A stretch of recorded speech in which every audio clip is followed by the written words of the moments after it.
तर मित्रांनो, तुम्ही बनारसला जायचा प्लॅन करत असाल तर माझ्याकडे एक परफेक्ट प्लॅन आहे. कसं जायचं, कुठं राहायचं आणि काय करायचं हे सर्व, आणि कोणत्या ठिकाणाला व्हिजिट करायचं, या सर्वाचा प्लॅन मी तुम्हाला या व्हिडिओमध्ये शेअर करणार आहे. तर मित्रांनो, बनारसला जाण्यासाठी सर्वात चीप आणि सर्वात बेस्ट ऑप्शन आहे ट्रेन. तर तुम्ही ट्रेन बुकिंग करू शकता, तसेच की तत्कालमध्ये तिकीट तुम्ही ॲडव्हान्समध्ये बुकिंग करू शकता, आणि हॉटेलसाठी तुम्ही अकोडा सारख्या प्लॅटफॉर्मचा उपयोग करू शकता. तर बनारसमध्ये पोहोचल्यावरती सर्वात प्रथम तुम्ही स्टेशनला पोहोचता. स्टेशनवरून बाहेर आल्यावरतीच इथं लोकल रिक्षा असतील, ह्या प्रायव्हेट असतात, आणि इथनं थोडंसं बाहेर गेलं की तुम्हाला लोकल गाड्या भेटतील. तिथं त्यांना बोलून तुम्हाला इथं ह्या बदलू याच्यावर राहिला तिथं घेतात तुमच्याकडनं 20 ते 40 रुपयामध्ये त्याचे कॉस्ट असतील. तर दुसऱ्या दिवशी सकाळ सकाळ तुम्हाला निघायचं आहे घाट एक्सप्लोर करण्यासाठी. इथं 80 घाट आहेत. तर 80 घाटात तुम्हाला प्रत्येक घाटावरती वेगवेगळे मेमोरियल पाहायला भेटतील, आणि वेगवेगळ्या ठिकाणी वेगवेगळी चांगली चांगली गोष्टी भेटतात. तर तुम्ही इथं आला असताना तर घाटावरचं फूड ट्रायच केलं पाहिजे. हे इथलं most of the best food असतं. त्यानंतर तुम्ही इथं पेरू वगैरे स्ट्रीट फूडमध्ये ट्राय करू शकता. आणि त्याच दिवशी तुम्हाला रात्री यायचं आहे गंगा आरती पाहण्यासाठी. तर गंगा आरती पाहण्यासाठी तर तुम्ही, गंगा आरती 6:30ला चालू होती, त्याच्या आधीच तुम्ही तिथे येऊन जावा, कारण की जर तुम्हाला बसायला चांगली जागा हवी असेल तर तिथे या. जर तुम्ही विकेंड्सला असता तर इथं खूप गर्दी होती. आता तुम्ही इथं जवळपास बघू शकतात की 30 ते 40 हजार लोक आले असतात, कारण की इकडे वरच्या साईडला पण खूप लोक आहेत, आणि बोटीतनं सुद्धा खूप लोक बघायला येतात आरती. आणि जर तुम्हाला बोट राईड घ्यायची असेल तर माझं ऑनेस्टली सजेशन असेल की नाईटला न जाता डेला जावा, म्हणजे मॉर्निंगच्या वेळेस. त्यावेळेस तुम्हाला सायबेरियन पक्षी पण पाहायला भेटते, जे की फक्त थंडीच्या दिवसातच आपल्या देशात येतात, गंगा नदीच्या इथे. तर तुम्ही हे सुद्धा करू शकता. तर तुम्ही गर्दी बघू शकता की इथं खूप गर्दी झालेली आहे. तसं गंगा आरती तर तुम्हाला पाहिजे असेल तर पुढे बसण्यासाठी, या ठिकाणी बसण्यासाठी तुमच्याकडनं 100 रुपये चार्जेस केले जातात, आणि बोटमधनं पण 100 रुपये चार्जेस केले जाते, 100 ते 150 रुपये. व गंगा आरती झाल्याच्या नंतरून तुम्हाला घाट सुद्धा फिरवलं जातं त्याच बोटवरनं. बट तुम्ही मॉर्निंगला जावा, म्हणजे डेज मध्ये, जेणेकरून की तुम्हाला सर्व घाट पाहता येते. तर तुम्ही इथं बघू शकता की खूप गर्दी होते गंगा आरतीच्या टायमिंगला. तर गंगा आरतीचा व्हिडिओ इथून पुढे तुम्ही एन्जॉय करा.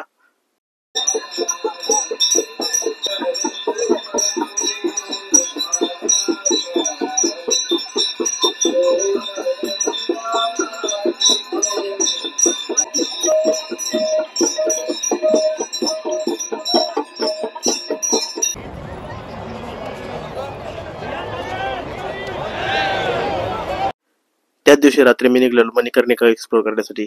रात्रीच्या 11 वाजता तर खूप लेट झालं होतं, पण कसं की न झोपणारा घरात, तर डायरेक्ट निघलो. कारण की आपण कुठे एखाद्या ठिकाणी गेल्यावर तिथं आपल्याला झोपायची फिलिंग येत नाही, किंवा आपण थकत नाही, का तर आपण इथं ही सिटी पाहायला आलेलो असतो. त्याच्यामुळे आपण कधी टाइम भेटला तर निघून जायचं असतं, कारण ती सिटी तिथल्या कल्चरमध्ये जाऊन एक्सप्लोर केल्याशिवाय काहीच फायदा नसतो.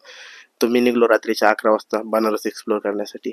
असं ऐकलं होतं की मणिकर्णिका घाटावरती कंटिन्युअसली श्रम जळत असतात. तर मी डायरेक्ट तिकडे निघलो, कारण हे पाहून तर खूप, हे सर्व पाहून तर हृदय सुद्धा थांबून जाईल एखाद्याचं. कारण की इथं तुम्ही बघू शकता की कंटिन्यू किती चित्र जळत असतात. हे सगळं पाहिल्यावरती माणसाने स्वतःच्या लाईफवरती किती जरी पैसा पैसा आणि किती जरी घमंड घमंड जरी केलं तरी शेवटी एक दिवस इथंच येऊन होणार आहे. इथं जाऊन एकदा तरी लाईफ मध्ये बघितलं पाहिजे की आपल्यापेक्षा किती मोठे लोक इथे येऊन म्हणजे झोपले आहेत. हे आपल्याला आपली औकात लागण्यासाठी चांगली गोष्ट आहे. तर तुम्ही इथं बघू शकता वरच्या साईडला सगळं त्याच चित्र जळत आहेत.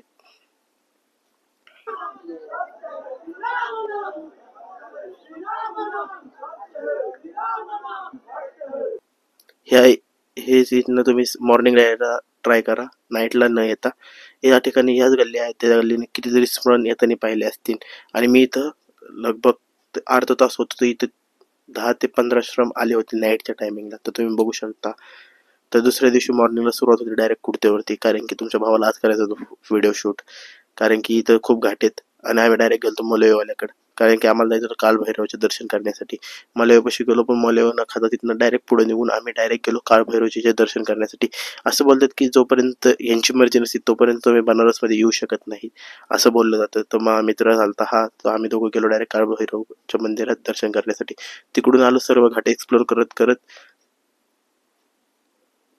असंच होतं ज्यावेळेस आपण दुसऱ्याच ठिकाणी जातो आणि आपण मराठीत बोलतो त्यावेळेस. मग तिकडून आम्ही डायरेक्ट गेलो बोटमध्ये बसण्यासाठी, कारण की माझं असं डिसिजन होतं की डेला बोटमध्ये बसायचं होतं. तर ज्यावेळेस तुम्ही एखाद्या दुसऱ्या राज्यात जाऊन तर सोलो ट्रॅव्हलिंग करत असतात, त्यावेळेस तुम्हाला वेगळ्या वेगळ्या राज्याचे लोक पाहायला भेटतात, आणि काही लोक आपल्याला सहज ओळखू जातात, तर काही लोकांना आपण ओळखण्यात खूप चुकतो. तसंच होतं ज्यावेळेस आपण मराठी बोलतो त्यावेळेस तर पुढच्या लोकांना तर काही कळत नाही.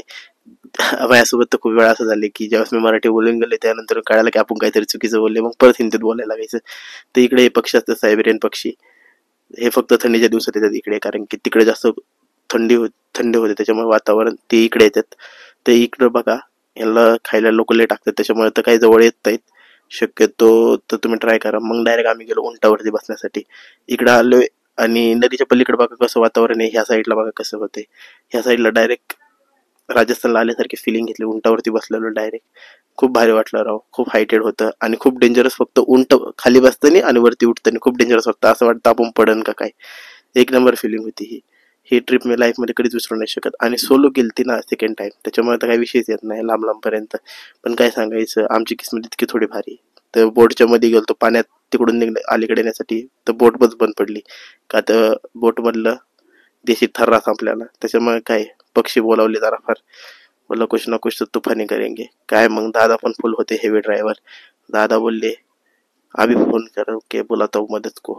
मग काय 2-3 बोट जाताना बघितल्या आणि असं वाटलं की ही बोटचं चप्प घेऊन आपणच बोट पलीकडे न्यावं. मग काय सांगायचं, रेस्क्यू करण्यासाठी आम्हाला 1.5 बाटली डिझेल देण्यात आलं. मग काय डिझेल म्हटलं बोटमध्ये, बोट केली चालू आणि थेट निघलो डायरेक्ट पलीकडच्या कडेला जाण्यासाठी. हा प्रवास तर खूप भारी होता, पण वेगवेगळे एक्सपिरियन्स येतच गेले. असं कधी कधी पॅनिक न होता थोडा वेळ वेट पण करायचा असतो. काय बोट चालू झाल्याच्या नंतर फक्त अवघ्या आम्ही 3 मिनिटात तर नदीच्या ह्या साईडला पण सुद्धा आलो. मग काय नदीच्या ह्या साईडला आल्यावरती पहिलं बोटच्या खाली उतरलो आणि परत निघलो बनारस एक्सप्लोर करण्यासाठी. आलो काशी विश्वनाथजीच्या मंदिराच्या कॉरिडॉरमध्ये. मग काय रात्री परत इकडे तिकडे फिरतच होतो. कसं बनारसमध्ये गेलोय ना आपण, कधी घरात बसले असं कधीच नाही होत. आपण कोणत्या ठिकाणी गेल्यावरती रात्री निघलं त्याच गल्ल्यांमध्ये परत जाण्यासाठी, का तर मला खायचं होतं आपल्याला. मग काय ही गल्ली ती गल्ली, खूप गल्ल्या. इकडे तर काय विशेषच आहे, नुसत्या गल्ल्यांमधूनच फिरायला लागतं. आणि एवढं एक विशेष गल्ल्याच्या खाली ऊनच येत नाही. मग काय इथं मग रॅन्डम एक स्वीट ट्राय करावं बोललो म्हणून घेतली आणि खाल्लं. इथं लोक बाकी डिफरंट आहेत, कारण प्रत्येक व्हिडिओमध्ये येतात आणि नमस्कार सुद्धा करतात. इथं अख्ख्या ज्या गल्ल्या आहेत तिथं अख्ख्या डेकोरेट केलेलं आहे. श्रीजी मलईवाले पाशी गेलो पण माझ्यासोबत लय मोठा स्कॅम झाला. मॉर्निंग में किती. मग काय दादांचं असं बोलणं ऐकून डायरेक्ट ट्रिपला चालू केलं आणि डायरेक्ट निघलो आपण रात्रीच्या परत गल्ल्यामध्ये चालण्यासाठी. बोललो सायंकाळी काही भूक लागली होती म्हणून गेलो मोमोज खायला. ती पण स्टीमवाले मोमोज होते, त्याच्यामुळे काय आपली तर तयारी झालीच होती. स्टीमवाले मोमोज खाल्ले आणि परत रात्रीच्या वेळेस परत बाहेर फिरण्यासाठी निघलो. कारण तुमच्या भावाला कधी घरात नाही बसू वाटत. एखाद्या ठिकाणी गेलं तर तिथली सिटी अख्खी बघितल्याशिवाय तर तुमचा भाऊ कधीच घरात बसू शकत नाही. मग काय रात्रीच्या 2 वाजता निघलो परत बनारसच्या घाट फिरण्यासाठी. 2 वर्षाच्या घाटावरती पण इथं खूप चेहलबेल असते. ह्या दादाने आपल्याला काय lemon tea offer, lemon tea घेतली आणि हे दादा आले ते ट्रॅव्हलिंग कंपनी ह्यांची, आणि हे आलते इकडे एक्सप्लोर करण्यासाठी ह्यांच्या ट्रॅव्हलिंगमध्ये नवीन काहीतरी ऍड करण्यासाठी. मग काय तुमचा भाऊ तिकडून डायरेक्ट गेला झोपायला रात्रीच्या 2 वाजता आणि सकाळी 7लाच उठून निघला काशी विश्वनाथजीच्या मंदिरात दर्शन करण्यासाठी. का तर मंदिरात इथं येऊन मी सिटीत येऊन तर 3 दिवस झालं, पण मंदिरात दर्शन करायला अजून एकदा पण नव्हतं गेलो. एकदा गेलो कॉरिडॉरमध्ये, पण असं झालं की माझ्याकडे होती बॅग आणि बॅग करायची होती काउंटरला जमा. तर ती न करता डायरेक्ट मी तिकडून ह्याच्यासाठी निघलो. मग काय इकडं खूप फिरायला लागतं. 4 नंबर गेटने मला असं सांगितलं की लवकर दर्शन होईल, त्याच्यामुळे 4 नंबर गेट शोधण्याच्या नादात खूप फिरलो आणि फायनली 4 नंबर गेटवरती पोहोचण्यासाठी मला 4.5 किलोमीटर चालायला लागलं, कारण की इथं गल्ल्यांमधूनच फिरायला लागतं आणि असं वाटतं प्रत्येक गल्ली एकच साईडला जाती, पण कुठं बंद असेल ती सांगता येत नाही. मग काय फायनली दर्शनाच्या लाईनीला लागलो आणि दर्शन करून घेतलं आणि गेलो डायरेक्ट श्रीजी मलईवाल्यापाशी. कारण की रात्रीचं मलई खायला नव्हतं भेटला. इथं फक्त सकाळी मॉर्निंग 8 ते 2च मलई खायला भेटतो. मलई खाऊन आई शपथ फिलिंग खूप ढगात गेलती, कारण की खरंच असं बोलतात अमृत पान केल्यासारखं वाटत होतं. दूध तर एक नंबर होतं. मग काय हा आलता मिलिंद, हा आलता मुंबईवरनं. मग त्याच्यासोबत तिथून पुढचे स्ट्रीट फूड ट्राय करणार होतो. द राम भंडारला गेलो. इथं सगळे तळीव पदार्थ भेटतात. तिथनं गेलो आम्ही लक्ष्मी चायवाल्याकडे. लक्ष्मी चायवाला पण इथं खूप पॉप्युलर फूड आहे. इथं ब्रेडवरती वेगवेगळे मलाई मक्खन लावून विकलं जातं. मग तिकडून आम्ही ते चहा आणि इथं चहा कुल्हडमध्ये सर्व केला जातो, चहा पिला आणि तिकडून आम्ही डायरेक्ट निघलो अजून सिटी एक्सप्लोर करण्यासाठी. काळभैरवाच्या दर्शनाला द्यायचं होतं, कारण वस्त्रदान करायचं होतं आपल्या मित्राला. तिकडं ती न होता मग आम्ही डायरेक्ट परत निघलो गर्दी बघून आणि रॅन्डम एक स्वीट ट्राय करावं बोललो परत, कारण की बनारसमध्ये आलोय तो रॅन्डम स्वीट ट्राय केलंच पाहिजे. खूप सारं एक नंबर लागतो, काय पण खावा एकच नंबर. कारण की रॅन्डम स्वीट ज्या ठिकाणी जातो आपण त्या ठिकाणचं स्वीट ट्रायच केलं पाहिजे, कारण की तिथलं कल्चर आपल्याला त्याशिवाय कळत नाही. मग काय बनारसला आलोय आणि बनारसी पान नाही ट्राय केला असं कधीच नाही होणार. मग काय नशिली पदार्थापासून असणारा तुमचा भाव दूर, त्याच्यामुळे आम्ही घेतलं डायरेक्ट गोड पान. आणि भावाला आलता एक बिझनेसचा कॉल, भावाने घेतला कोलॅटेन आणि कॉल अटेंड झाल्याच्या नंतर डायरेक्ट पान खायला सुरुवात केली. पान खाऊन फिलिंग एकदम ढगात गेली, कारण की बनारसला येऊन बनारसी पान खाल्लेलं बाबू. मिलिंद भाऊ सोबत फिरून आपलं पण शूट परफेक्ट करून घेतलेलं, कारण की कसं होतं रॅन्डम आपण जेव्हा सोलो ट्रॅव्हलिंग करतो तेव्हा आपल्याकडे व्हिडिओ काढण्यासाठी कोण नसतं. त्यामुळे आपला मिलिंद भाऊ आपल्यासोबत खूप भारी व्हिडिओ काढून आपल्याला सपोर्ट दिला.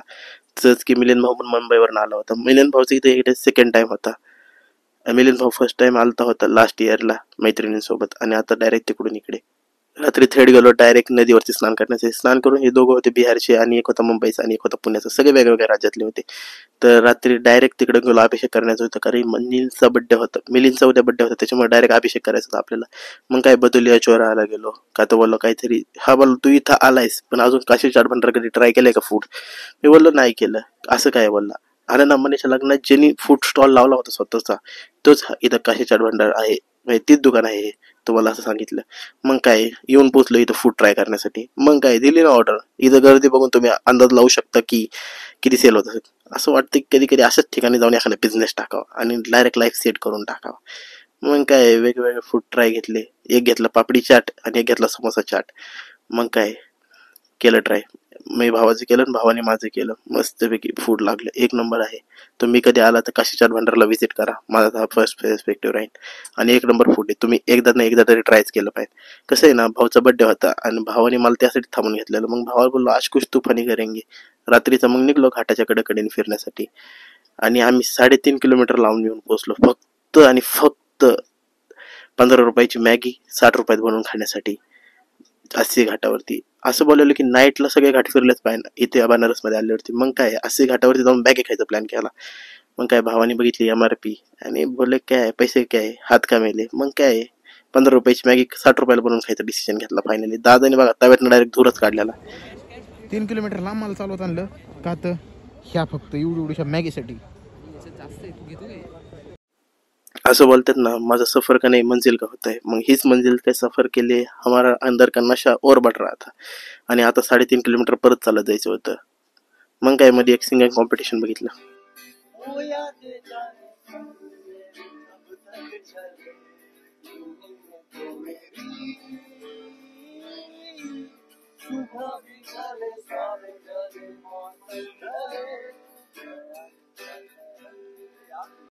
आणि थोडं जवळ आलो ते आम्हाला कळालं की पोलिसांनी पुढे रस्ता बंद केलेला आहे. मग काय बनारसच्या वेगवेगळ्या गल्लीत येऊन पोहोचलो घरी. रात्रीच्या 2 वाजल्यापर्यंत घाटावरती फिरून मग दुसऱ्या दिवशी आम्ही डायरेक्ट गेलो अभिषेकला. मिलिंद जाऊन अभिषेक करून आला, कारण की आज होता भाऊचा बड्डे, आणि भाऊचा बड्डे आम्ही स्पेशल करण्यासाठी मग परत निघलो डायरेक्ट. इकडे बघा वेगळाच विषय. डायरेक्ट इकडे अभिषेक केला की डायरेक्ट हार घालूनच बाहेर पाठवतात. मग निघलो इकडे परत सिटी एक्सप्लोर करण्यासाठी. पण कसं परत ही गल्ली ती गल्ली आणि खूप फिरलो. आणि त्यामध्ये आम्ही मंदिराच्या कॉरिडॉरला पण गेलतो. पुढे फ्रंट साईडनी 1 नंबर गेटनी तुम्ही गंगा घाटाकरता जो गेट आहे त्या घाटाने तुम्हाला आतमध्ये जायला लागतं. आज डायरेक्ट आम्ही थाळी ऑर्डर केली. मग काय थाळी चालती पनीरची भाजी आणि एक होती मिक्स भाजी, आणि भात तर इतका दिलता, भात खाऊन खाऊन मला पोट फुल भरून गेलतं. मग भाव गेला काळभैरवच्या दर्शनाला आणि मी निघलो डायरेक्ट रूमवरती झोपण्यासाठी.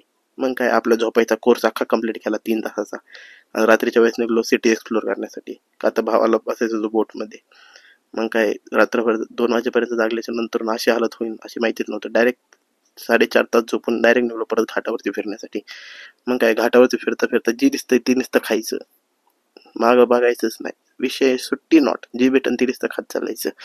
मग काय परत नुसतं ही गल्ली ती गल्ली परत फिरता फिरता आम्ही डायरेक्ट निघायचो होतो. जिकडं जिकडं मन करून तिकडं जायचो. मग काय हे आहे, हा आहे दशमेव घाटच्या वरचा इलाका. इथनं तुम्ही सर्वकडे जायला तुम्हाला गाड्या व ऑटो रिक्षा भेटून जायची. मग आम्ही गेलो डायरेक्ट काशी चाट भंडारला परत, का तर काल रात्री न भेटलेलं फूड आज ट्राय करायचं होतं. मग काय परत दिले सेम मेन्यू फॉलो केला. आणि आता गंगा आरती चालू होती त्यामुळे इकडे गर्दी तर खूप कमी होती, त्यामुळे डायरेक्ट आम्हाला बसायला जागा भेटली VIP जागेवरती. मग काय गंगा आरती झाली होती आणि बोटा तर चालू होणार होते. मग आम्ही पण परत आलो इथे आणि बार्गेनिंग करून गेलो डायरेक्ट बोटमध्ये बसण्यासाठी. तुम्ही एक ट्राय करा की मॉर्निंगला जावा, कारण की माझा एक्सपिरियन्स सकाळचा भारी होता नाईटपेक्षा. नाईटला काही नाही, फक्त लाईटी दिसतात घाटाच्या कडेच्या, आणि तुम्हाला काही कळत नाही की कुठं जात आहे काय करताय. आणि पलीकडच्या साईडला सुद्धा नेत नाहीत, हे फक्त जेवढं नदीच्या कडकडच आहे तेवढं सगळं फिरवतात तुम्हाला, असं होतं. आणि तुम्ही जर सोलो ट्रॅव्हलिंग करत असाल तर तुम्हाला चांगले चांगले लोक भेटतात. हे दादा आलते फिल्म इंडस्ट्रीतनं, यांचे 4-5 मूवी शूट केलेले आहे. मिलिंदला केला टाटा आणि आज होता आपल्याला पुण्याला जायचा लास्ट दिवस. मग निघलो डायरेक्ट फायनली पुण्याला. वाराणसी स्टेशनला आलो आणि 5-10 मिनिटातच आपली ट्रेन आली. वाराणसीवरनं येण्यासाठी जर तुम्हाला डेलीसाठी ट्रेन लागत असेल तर तुम्हाला पहिले यायला प्रयागराजला, प्रयागराजवरनं डेली ट्रेन आहेत. येऊन पोचलं पुण्याला आणि ट्रिपचा केला एंड. Good night.